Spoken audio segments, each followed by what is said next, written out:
روزہ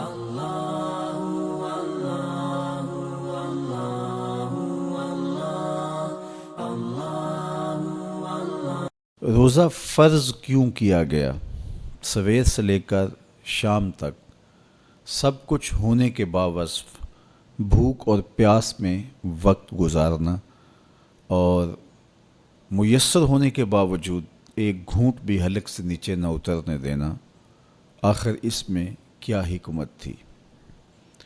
تو یہ بات اچھی طرح سے ہمیں سمجھ لینی چاہیے کہ یہ صرف کھانے پینے کو ترک کر دینا ہی نہیں ہے، بلکہ ان مقاصد جلیلہ کے حصول کے لیے روزہ رکھا جاتا ہے جو مومن کی زندگی کا مقصود ہے۔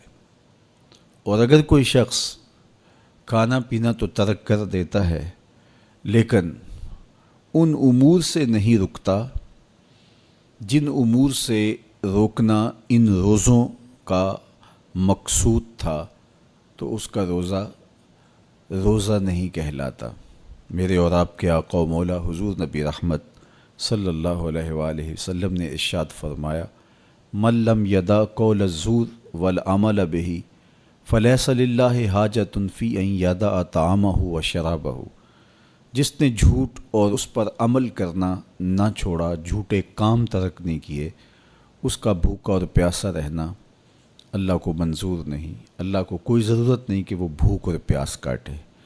روزے میں تو ان امور سے بھی روک دیا گیا جو امور عام زندگی میں جائز تھے، جو مشروع تھے، مباح تھے، لیکن روزے میں ان جائز مباح امور سے بھی منع کر دیا گیا۔ طیب اور طاہر کھانے، خوبصورت مشروب، ان سے روک دیا گیا۔ آپ آب زمزم بھی نہیں پی سکتے جبکہ وہ متبرک پانی ہے۔ شہر مدینہ میں بیٹھ کر شہر مدینہ کی پکی ہوئی کھجوریں بھی آپ نہیں لے سکتے، اس لیے کہ آپ روزے سے ہیں۔ تو روزے میں آپ کو متبرک چیزیں کھانے سے بھی روک دیا گیا، متبرک مشروب پینے سے بھی منع کر دیا گیا۔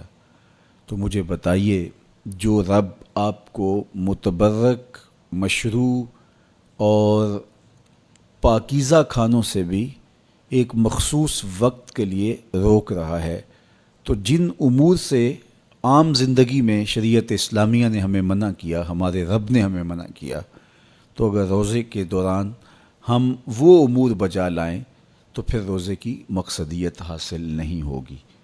تو اسی لیے فرمایا، جس نے جھوٹ اور جھوٹے کام نہیں چھوڑے، اس کے بھوکا اور پیاسا رہنے کی اللہ کو کوئی ضرورت نہیں ہے۔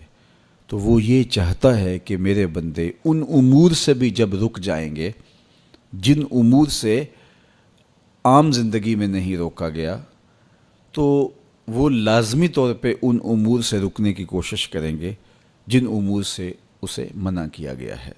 تو جب یہ چیز انسان کا فہم، انسان کی عقل اور انسان کی خرد طے کرتی ہے، تو پھر لا محالہ طور پہ رکنے کی عادت اس کے اندر تقوی کی نشأت کا ذریعہ بنتی ہے۔